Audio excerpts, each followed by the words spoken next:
오늘의 말씀은 사사기 17장 1절부터 13절까지 말씀입니다. 에브라임 산지에 미가라 이름하는 사람이 있더니 그의 어머니에게 이르되 어머니께서 은 1,100을 잃어버리셨으므로 저주하시고 내 귀에도 말씀하셨더니 보소서 그 은이 내게 있나이다. 내가 그것을 가졌나이다 하니 그의 어머니가 이르되 내 아들이 여호와께 복받기를 원하노라 하니라. 미가가 은 1,100을 그의 어머니에게 도로 주매 그의 어머니가 이르되 내가 내 아들을 위하여 한 신상을 새기며 한 신상을 부어 만들기 위해 내 손에서 이 은을 여호와께 거룩히 드리노라. 그러므로 내가 이제 이 은을 내게 도로 주리라. 미가가 그 은을 그의 어머니에게 도로 주었으므로 어머니가 그 은 200을 가져다 은장색에게 주어 한 신상을 새기고 한 신상을 부어 만들었더니 그 신상이 미가의 집에 있더라. 그 사람 미가에게 신당이 있으므로 그가 에봇과 드라빔을 만들고 한 아들을 세워 그의 제사장으로 삼았더라. 그때에는 이스라엘에 왕이 없었으므로 사람마다 자기 소견에 옳은 대로 행하였더라. 유다 가족에 속한 유다 베들레헴에 한 청년이 있었으니 그는 레위인으로서 거기에 거류하였더라. 그 사람이 거주할 곳을 찾고자 하여 그 성읍 유다 베들레헴을 떠나가다가 에브라임 산지로 가서 미가의 집에 이르매 미가가 그에게 묻되 너는 어디서부터 오느냐 하니 그가 이르되 나는 유다 베들레헴의 레위인으로서 거류할 곳을 찾으러 가노라 하는지라. 미가가 그에게 이르되 내가 나와 함께 거주하며 나를 위하여 아버지와 제사장이 되라. 내가 해마다 은 10과 의복 1벌과 먹을 것을 주리라 하므로 그 레위인이 들어갔더라. 그 레위인이 그 사람과 함께 거주하기를 만족하게 생각했으니 이는 그 청년이 미가의 아들 중 하나같이 됨이라. 미가가 그 레위인을 거룩하게 구별하며 그 청년이 미가의 제사장이 되어 그 집에 있었더라. 이에 미가가 이르되 레위인이 내 제사장이 되었으니 이제 여호와께서 내게 복 주실 줄을 아노라 하니라. 네, 어제까지 해서 우리가 사사 삼손의 이야기를 함께 살펴봤습니다. 그로써 대사사 6명, 또 간략하게 이름과 간단한 정보만 주고 지나가는 소사사 6명에서 12명 사사의 이야기들이 다 끝이 났습니다. 사사기는 전체가 21장으로 되어 있는데 그 중에 1장부터 16장까지는 사사들의 역사, 하나님께서 사사들을 통해서 이스라엘을 구원하신 역사들을 기록하고 있고 나머지 5장이죠. 17장부터 21장까지는 사사들의 이야기가 아니라 사사시대의 이스라엘에서 벌어졌던 일들, 특히 이스라엘의 영적인 상황을 아주 적나라하게 드러내는 그런 악한 모습들을 이렇게 담고 있습니다. 자, 그렇기 때문에 17장부터 나오는 이런 사건들은 삼손 사사 이후의 일을 기록한 것이다, 이렇게 생각하면 안 됩니다. 마치 책의 1부 그리고 2부와 같이 1부는 사사들의 역사, 사사들의 이야기, 이스라엘의 패역함을 보시고 하나님께서 그들을 대적의 손에 붙이시고 그래서 이스라엘이 고통 가운데 부르짖으면 하나님께서 구원자, 사사를 세우셔서 그들을 또 구원해 주시고 이런 내용들이 1부, 곧 1장부터 16장까지의 내용이라면 17장부터 21장까지 이 2부의 내용은 사사시대의 영적인 암흑기, 그들의 실패, 그들의 문제, 그들의 죄악이 무엇인지를 보여주는 그런 내용입니다. 그래서 이 사사기의 2부에 해당하는 17장부터 21장까지의 핵심적인 주제는 뭐냐면 바로 이 문장을 통해서 우리가 정리할 수 있죠. 그때에 이스라엘에 왕이 없었으므로 그들이 이스라엘 사람들이 각자 자기의 소견에 옳은 대로 행했다. 자기의 소견에 옳은 대로 살았다. 그 얘기는 뭐예요? 자유롭게 자유를 누리며 살았다 이런 뜻이 아니라 그들이 하나님을 버리고 자기 마음대로 죄를 지으며 살았다. 이런 뜻을 그 문장에 담고 있는 거죠. 그래서 당시에 그때에 이스라엘에 왕이 없었으므로 그 이스라엘 사람들이 각자 자기의 소견에 옳은 대로 살았다. 이것이 이 2부의 중심 주제 17장부터 21장에 이르는 핵심 주제라고 볼 수 있습니다. 자, 17장 그 2부의 첫 장인 17장은 에브라임 산지에 사는 미가라는 사람의 가정 이야기에서부터 출발합니다. 그런데 이 이야기를 읽고 있노라면 사실 이 이야기뿐만 아니라 앞으로 전개될 17장부터 21장까지 전개될 모든 내용들은 정말 이상합니다. 이상한 일이 한두 가지가 아니라 처음부터 끝까지 이상하고 괴팍하고 어떻게 하나님을 섬기는 백성들이 하나님께서 택하신 언약 백성들이 이렇게 살 수 있을까 하는 말이 저절로 나올 정도로 그러한 이상한 이야기들로 구성되어 있습니다. 그런데 이것이 소설이 아니라 실제 있었던 일이고 소설보다 더 끔찍하고 더 괴팍한 그런 실제 이야기들이다 하는 것을 우리가 알아야 합니다. 그래서 사사시대의 영적인 암흑 상태, 사사시대의 그 영적인 타락 상태가 얼마나 심각한가 하는 것들을 하나님께서 우리에게 보여주시는 것이죠. 그리고 우리로 하여금 타산지석의 지혜로 삼으라고 주신 말씀이 이 사사기의 2부 17장부터 21장까지의 말씀입니다. 자, 그 첫 사건 미가의 가정 이야기라고 말씀드렸죠. 미가라는 사람이 어머니에게 어떤 일에 대해서 자백하면서부터 이야기가 시작됩니다. 미가가 자기의 어머니에게 말합니다.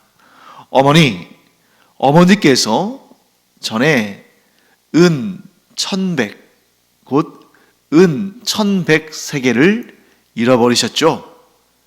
그래서 그것을 가져간 자, 그것을 훔쳐간 자를 저주하셨고 저도 그 저주의 말씀을 들었습니다. 그런데 어머니, 사실은 그 은은 제가 가져갔습니다. 그래서 그 은이 제게 있습니다. 제가 어머니의 은 1100세겔을 훔쳤습니다. 자, 그런데 여러분, 이 얘기를 듣고 있다 보면 이제 이 매일 예배를 저와 함께 꾸준히 드리시고 성경을 또 그래도 매일매일 일정한 분량을 꼼꼼하게 공부하신 분들은 어디서 많이 들은 액수인 것 같아요. 왜냐하면 은 1000세겔이면 모르겠는데 은 1100세겔 어디서 들은 것 같지 않습니까?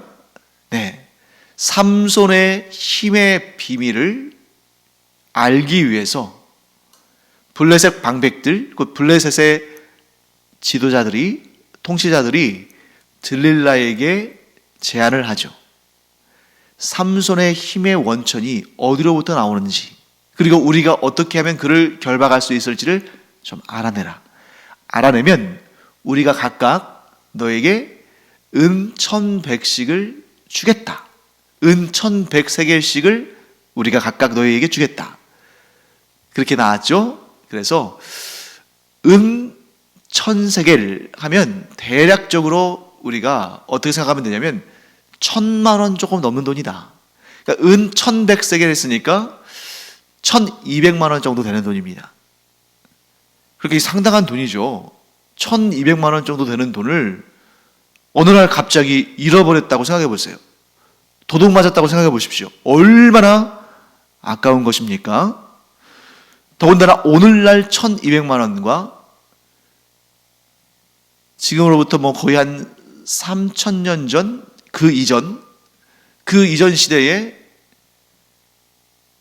1200만 원은 정말 비교할 수 없는 가치의 차이가 있겠죠. 자, 그런데 여기서부터 계속 이상한, 좀 해괴한 그러한 모습들을 우리가 보게 됩니다.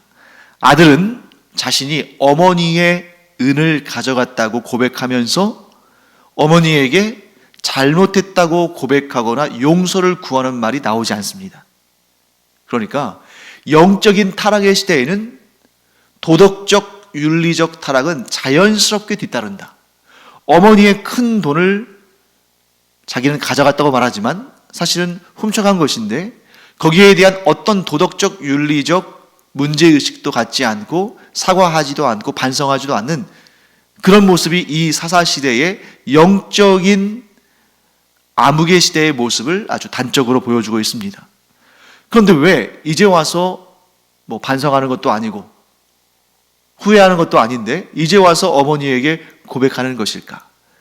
아마 이렇게 해석할 수 있겠죠?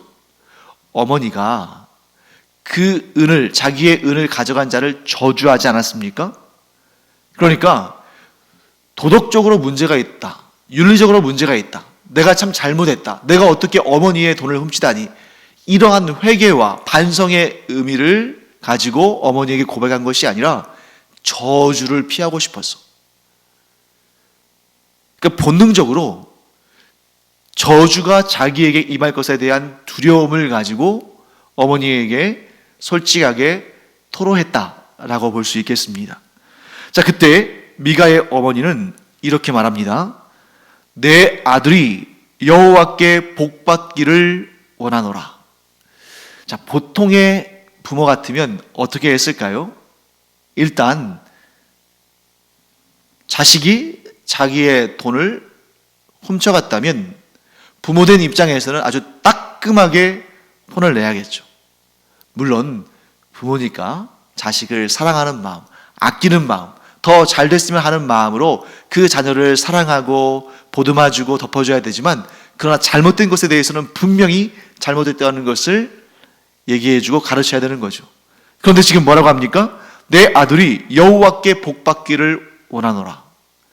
자, 왜 미가의 어머니는 자기의 돈을, 큰 돈을, 그 큰 은을 훔쳤던 아들에 대해서 여호와의 복을 빌어주고 있는가? 잃은 은을 다시 찾아서 너무 기뻐서 그랬을까? 아니면 아들이 솔직히 고백해줘서 반갑고 고마워서 그랬을까? 자, 물론 그런 마음도 있을 수 있었겠죠. 그런데 미가의 어머니는 그 은을 훔쳐간 사람에게 저주를 퍼부을 때 정말 그 아들이 그 은을 훔쳐갔을 거라고는 생각하지 못했을 겁니다. 그렇기 때문에 그때 저주를 퍼부을 때도 자기 아들을 향해서 저주를 퍼부었다고는 생각하지 않았을 거예요. 아무리 영적으로 타락한 시대라 할지라도 자식을 사랑하는 부모의 마음은 그래도 남아있지 않겠습니까? 그러니까 이 어머니가 덜컥 겁이 난 거죠. 아니, 내가 그렇게 흉한 저주를 퍼부었는데 그것이 내 아들을 향한 것이 되어버렸으니 이를 어쩐다? 이걸 빨리 돌려야겠는데, 돌이켜야 할 텐데. 그때 이 당시 사람들이 어떤 방식으로 이 저주를 돌이키고 이 저주를 무효화시키는가 하는 것을 우리가 엿볼 수 있죠. 어떻게 합니까? 여호와 하나님께 복을 구함으로, 더 크게, 더 간절하게 복을 구함으로 이 저주를 상쇄하고 없애는 그런 방식을 취하는 것입니다. 그래서 이 부분에 대해서도 학자들은 어떻게 보냐면, 이 당시 사람들이 저주와 축복을 주술적으로, 사실 이 아들이 자기가 행한 그 악한 일에 대해서 스스로 하나님께 자복하고 회개하고 용서를 구하고 이렇게 해야 되는데, 물론 어머니에게도 사과를 하고 반성하고 잘못했다고 해야겠습니다만, 죄에 대한 최후의 판결자이신 하나님께 회개하고 자복하고 해야 되는데, 그것이 아니라 어머니가 대신 어떤 방식을 통해서 저주를 넘어서는, 저주를 덮어버리는 더 큰 축복을 함으로 그 저주를 상쇄할 수 있다. 여러분, 이것이 언뜻 보면 꽤 괜찮은 방법처럼 보이지만 그러나 문제가 있습니다. 그 저주의 근본을 해결하지 않고 그냥 덮어버리는 거죠. 축복으로. 그렇게 하면 안 되죠. 그 저주가 없어지려면, 그 형벌이 없어지려면 그 죄를 지은 자가 하나님께 자복하고 회개하고 돌이키고, 또한 자기가 잘못한 자에게도 그에 따른, 그 당시에는 율법이 있던, 율법으로 유지되는 사회니까 율법이 명하신 대로 자기가 훔친 것에 대해서 배상을 하고 자기의 죄를 뉘우치는 그런 가운데에 이 저주가, 하나님께서 그 저주를 없애시고 그 저주를 이루지 않으시는 것이지, 죄를 지은 자는, 은을 훔친 자는 잘못했다고 사과도 하지 않고 하나님께 회개하지도 않는데 그저 자기가 저주하면 저주가 이루어지고 자기가 축복하면 그 저주가 상쇄돼서 사라지고, 이런 생각 자체가 주술적인, 상대방이 저주받을 만한 일을 안 했어도 저주하면 저주가 이루어지고, 상대방이 회개하지 않았어도 내가 축복하면 그 저주가 사라지고, 이러한 주술적인, 주술이라는 게 뭐예요? 내 힘과 내 능력과 내가 원하는 대로 이끌어 가고자 하는 그런 신비로운 힘, 신비로운 능력을 의미하는 거죠. 그렇지만 하나님은 주술을 굉장히 싫어하십니다. 왜냐하면 그런 신비로운 힘 따위는 없기 때문이죠.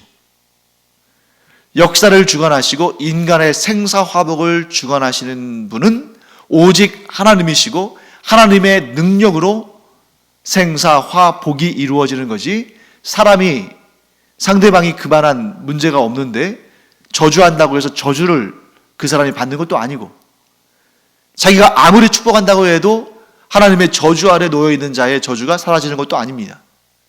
그러니까 지금 이 사사시대의 사람들이 정당한 믿음의 방법으로 정당한 하나님의 뜻을 따라 살아가는 것이 아니라 이들이 정당하지 못한 주술적인 방식, 주술적인 세계관, 자기에 의해서 저주와 축복이 좌우되는 그러한 세계관을 가지고 살고 있다 하는 것을 엿볼 수 있는 것입니다.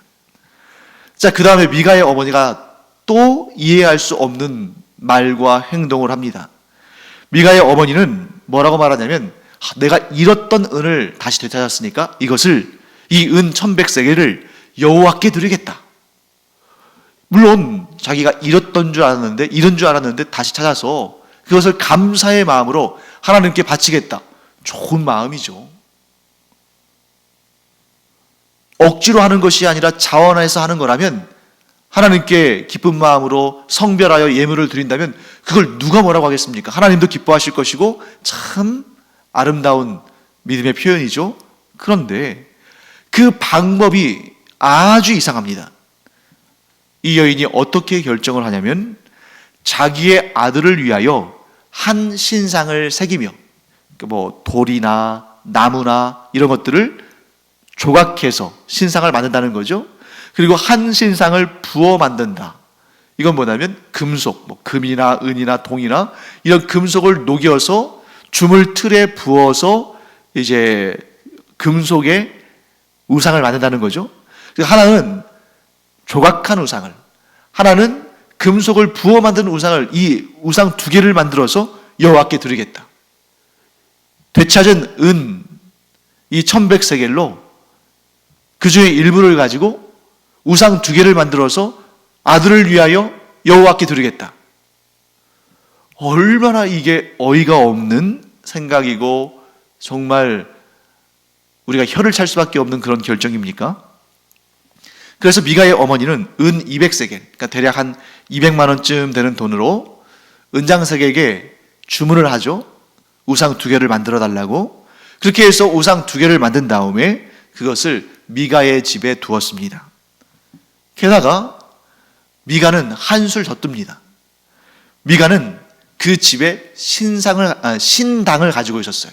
신당이 뭐냐면 우상을 모셔두는 신사 혹은 신전, 이런 걸 의미하는 것이죠. 거기에다가 대제사장이 입고 하나님을 섬길 때 사용하는 에봇까지 집에 만들어두고, 그런데 거기다 또 드라빔은 뭐냐면 각 가정용 작은 우상입니다. 뭐 예를 들어서 큰 우상은 저기 뭐 어떤 신전에 있는 거대한 우상이라면 각 가정마다 있는 좀 들고 다닐 만한 그런 우상들이 있는데, 이런 가정용 소형 우상을 드라빔이라고 하죠. 그 드라빔도 집에 가지고 있습니다. 그리고 자기의 아들들 가운데 한 사람을 제사장이라고 세웁니다. 자, 이런 모습을 통해서 우리가 뭘 알 수 있냐면 이 사사시대의 영적인 문제가 바로 여기에 있다. 이게 뭐냐면 종교 혼합주의. 즉 이들이 여호와 하나님만을 섬기는 신앙을 갖고 하나님의 언약 백성으로서의 출발을 했는데, 가나안 땅에 들어와 살면서 그 주변에 있는 우상을 섬기는 이방 족속들과 서로 교류하며 살면서 그들의 종교적인 양식들을, 그들의 종교적인 생활들을 그대로 받아들여 와서 자기들 스스로는 여호와 하나님을 버리지 않았다고 말하지만 여호와 하나님을 섬기는 신앙과 우상을 섬기는 신앙을 섞어버리는, 혼합시켜버리는 그러한 모습을 보이고 있다는 것입니다. 이에 대해서 성경은 뭐라고 말씀하시냐면 6절 말씀, 아까 제가 말씀드린 이 사사기의 후반부 2부의 핵심 주제가 나오죠. 6절, 그때에는 이스라엘의 왕이 없었으므로 사람마다 자기 소견에 옳은 대로 행하였더라. 자, 여기에서 이스라엘의 왕이 없었다 하는 것을 두고 어떤 사람은 이렇게 생각할 수 있겠죠. 사사기 다음에 이제 왕정의 시대가, 사사시대 다음에 왕정시대가 펼쳐지니까, 사사시대에는 왕이 없어서 이런 문제들이 생겼으니까 그 다음에 자연스럽게 왕이 세워지게 되는구나, 이렇게 생각할 수 있는데 그것보다는 다르게 해석하는 것이 좋습니다. 자, 이스라엘에 정말 인간 왕이 없어서 이렇게 사람들이 자기 소견에 옳은 대로 마음껏 우상 숭배를 하고 종교적 혼합주의에 빠진 것일까? 그 왕이 있으면 그들이 여호와 하나님을 섬기는 신앙을 잘 지키고 우상 숭배나 종교 혼합주의에 빠지지 않을 수 있을까? 아니라는 사실을 이스라엘의 왕정 시대에 그 수많은 왕들이 직접 보여줬죠. 아합 같은 왕은 이스라엘 전체를 바알 숭배 신앙으로 오염시켰고, 그리고 북이스라엘의 왕들은 하나도 빠짐없이 다, 그리고 남유다의 왕들 가운데서도 여호사밧이나 아사나 히스기야나 또는 요시아나 이런 몇몇 왕들이 여호와 하나님께로 돌아가는 그러한 종교 개혁을 일으키긴 했습니다만, 또 그들도 삶의 어떤 순간에 또 시험에 들기도 하고, 또 많은 왕들이 아주 적극적으로 우상 숭배와 종교적 혼합주의를 자행했죠. 그래서 왕들의 그런 모습으로 인해서 이스라엘이 굉장히 영적으로 위기에 처하는 모습들을 우리가 보게 됩니다.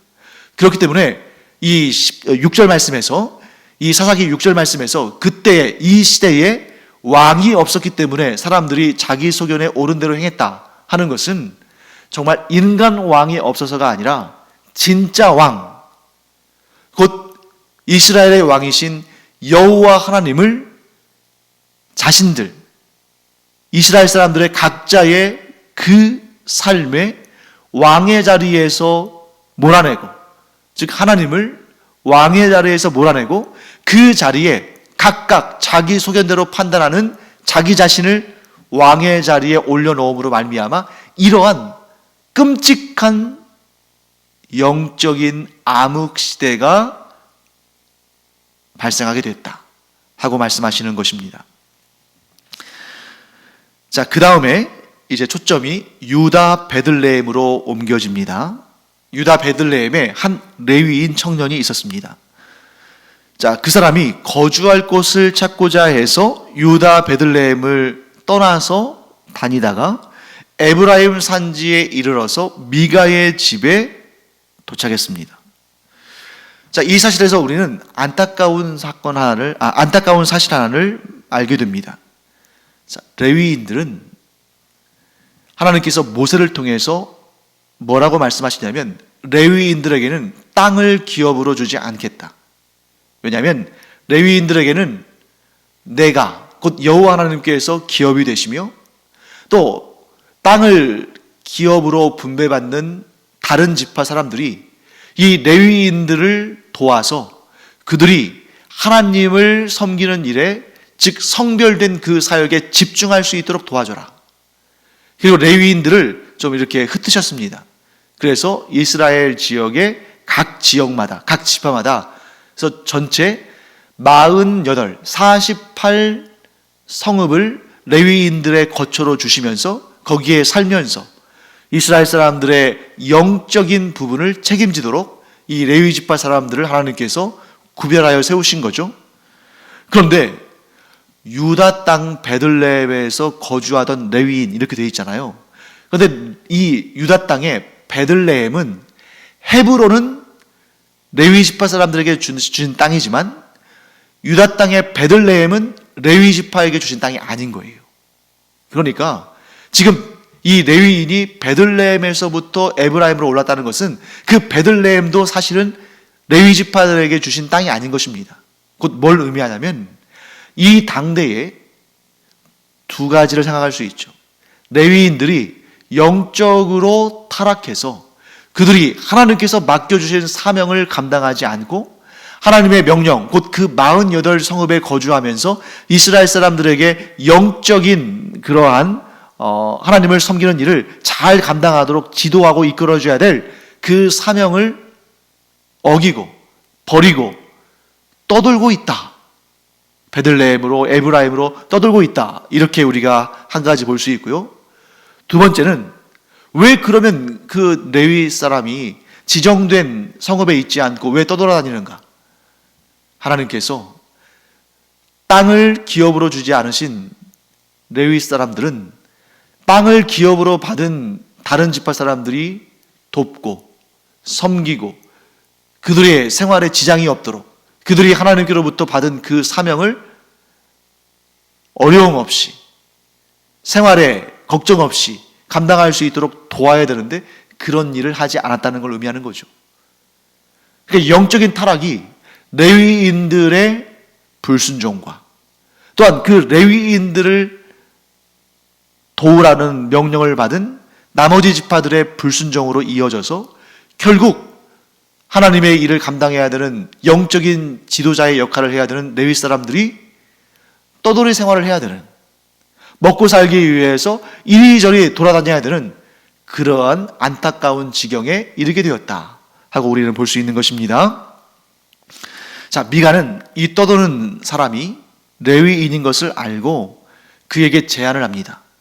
너 이렇게 돌아다니지 말고 너 밥이나 먹고 다니니? 그렇게 다니지 말고 우리 집에 우리 가정에 제사장이 되어라. 그러니까 이 미가의 집이 꽤 부유한 집이었던 것 같아요.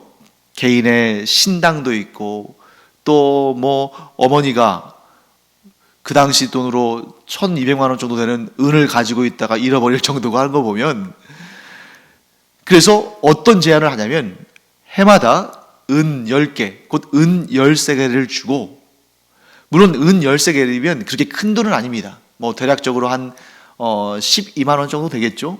뭐 한 달로 따지면 월급 한 10,000원 정도밖에 안 되는 건데 그런데 그건 좀 상징적인 것이고 의복 한 벌과 옷도 챙겨준다는 거예요. 그리고 무엇보다 숙식을 해결해 주겠다. 지금 먹고 살 길이 없어서 돌아다니는 레위인에게 먹고 살 것을 마련해 주고 심지어 아들처럼 대해주는 그러한 조건 상당히 매력적이었겠죠. 그래서 이 레위 사람은 그 제안을 받아들입니다. 그런데 왜 미가는 이 레위 사람에게 그러한 제안을 했을까? 자, 미가는 자기 집에 자신의 아들 가운데 한 사람을 제사장으로 세웠습니다. 그런데 알고 있었던 거예요. 뭘 알고 있었습니까? 원래 제사장은 레위 지파에서 나와야 되는 거지. 에브라임 지금 삶에 있잖아. 에브라임이죠. 에브라임이든 어디든 다른 지파 사람은 제사장이 될 수 없다 하는 것을 알고 있었다는 거예요. 알고 있었음에도 자기의 아들들 가운데 한 사람을 제사장으로 세우는 이런 아주 잘못된 일을 행한 거죠. 그러니까 몰라서 그랬다면 좀 그것을 감안할 수 있습니다만, 알면서도 하나님의 뜻을 어기고 이런 짓을 한 것입니다. 자기의 아들들 가운데 한 명을 제사장으로 세운 거죠. 그럼 왜 이런 일을 했을까? 정확하게 이 레위인 사람을 자기 가정의 제사장으로 영입한 그 이유와 자기 아들을 제사장이 될 수 있는 신분이 아님에도 제사장으로 삼은 것과 정확히 그 목적이 일치합니다. 뭐냐면 맨 마지막에 이 미가가 이렇게 얘기하죠. 레위인이 내 제사장이 되었으니 이제 여호와께서 내게 복 주실 줄을 아노라. 뭐예요? 기복주의 사상이 미가와 그의 가정과 나아가 이스라엘 전체에 퍼져 있다는 거죠. 자, 그러면 지금까지 우리가 이상하게 여긴, 어떻게 이런 일이 일어날 수 있을까 하는 그런 모든 일들이 해석이 됩니다. 잃어버린 은을 찾았다고 해서 여호와께 감사한다는 의미로 우상을 만들고, 또 자기 집에 우상의 신당을 만들고, 또 에봇, 드라빔 이런 것들을 만들고, 자기의 아들을 제사장으로 삼고, 또 떠돌이 레위인을 찾아서 그를 자기 가정의 제사장으로 영입하고, 이 모든 일들 무엇 때문이에요? 복을 받고 싶어서. 복을 받고 싶어서 그런 일을 한 것입니다. 여러분, 복을 받고 싶은 것은 인간의 당연한 욕구죠. 그런데 문제는 이들이 우상신을 섬기는 이방인들과 함께 살면서 복을 받는 방법을 잃어버리고 엉뚱한 방법을 사용했다는 거죠. 하나님은 본질적으로 복을 주시는 분이십니다. 모든 복은 하나님께로부터 나옵니다. 어떻게 복을 받을 것인가? 하나님의 말씀에 순종하고 하나님만을 섬기며 하나님을 기쁘시게 하는 자에게는 하나님께서 복을 차고 넘치도록 부어주십니다. 그런데 우상을 섬기는 사람들은 복을 어떻게 받아요? 우상을 만들고, 그 우상을 가정에 두고, 그 우상 앞에 빌고, 그 우상을 섬기는 제사장이 자기의 가정에 있으면 복을 받는다는 이런 엉뚱한 생각을 한 것입니다. 그러니까 하나님께 직접적으로 연결될 수 있는 우리가 우상이나 다른 하나님께서 기뻐하지 않으시는 그런 방법들을 통해서 복을 받을 수 있다고 생각하는 것 자체가 얼마나 안타까운 일인가. 사랑하는 성도 여러분, 우리는 예수 그리스도를 믿음으로 말미암아 그 무엇과도 비교할 수 없는 최고의 복을 얻었는데, 그게 뭐냐면 예수 그리스도를 믿음으로 말미암아 하나님과 우리가 곧바로 연결되어져서 우리의 기도가 하나님께로 예수 그리스도의 이름으로 올라가게 되고, 하나님이 주시는 복을 우리가 예수 그리스도의 이름으로 받게 되는 것입니다. 그런데 이러한 잘못된 견해들, 예를 들면 목사님이 축복해 주는 것은 아주 좋은 일이죠. 그런데 내가 기도하면 하나님은 응답을 안 하시거나 혹은 잘 안 해주시고, 저 능력 있고 영력 있고 하나님의 사랑을 받는 그러한 목사님이나 혹은 은사 있는 그러한 무슨 권사님이나 장로님이나 집사님이나 이런 분들이 기도해야만 하나님께서 내게 복을 주신다. 아주 잘못된 생각이죠. 우리는 예수 그리스도를 통해서 나의 죄값을 대신 갚아주시고 나를 하나님의 자녀로 삼아주신 예수 그리스도를 통해서 우리는 하나님과 연결되고, 우리가 예수 그리스도의 이름으로 하나님께 기도할 때 하나님께서 우리에게 복을 주시는 것이지, 제사장이 있어야만, 우상이 집에 있어야만, 누군가 하나님의 특별한 사랑을 받는 어떤 존재가 있어야만 그것을 통해서 혹은 그를 통해서 하나님께 복을 받을 수 있다. 잘못된 생각이다. 그러므로 우리는 더욱 예수 그리스도만을 의지해서 하나님 앞으로 나아가며 하나님께 기도하고 간구해야 되며, 또한 우리가 복을 받기 위해서는 하나님의 말씀을 순종하고 하나님을 기쁘시게 하는 일들, 곧 하나님의 뜻대로 살아가는 그런 삶을 산다면 우리가 하나님께 간구하며 기도한 것들을 하나님께서 들어주실 뿐만 아니라 우리가 채 다 알지 못해서 기도하지 못한 부분까지도 가장 좋게 하시는 하나님께서 복 위에 복을, 은혜 위에 은혜를 더하실 줄 믿습니다. 이런 믿음으로 우리가 무장되어 있어야지 이 사사시대에 이런 잘못된 신앙, 종교 혼합적인 그런 신앙, 우상숭배와 하나님을 믿는 그 신앙을 섞어버리는 이런 잘못된 신앙을 가져서는 안 됩니다. 오직 예수 그리스도만을 의지해서 하나님 앞으로 담대히 나아가며 예수 그리스도의 이름으로 기도할 때에 하나님의 은혜와 복을 충만히 받는 우리 모두가 되기를 간절히 축원합니다. 기도하겠습니다. 하나님 감사합니다.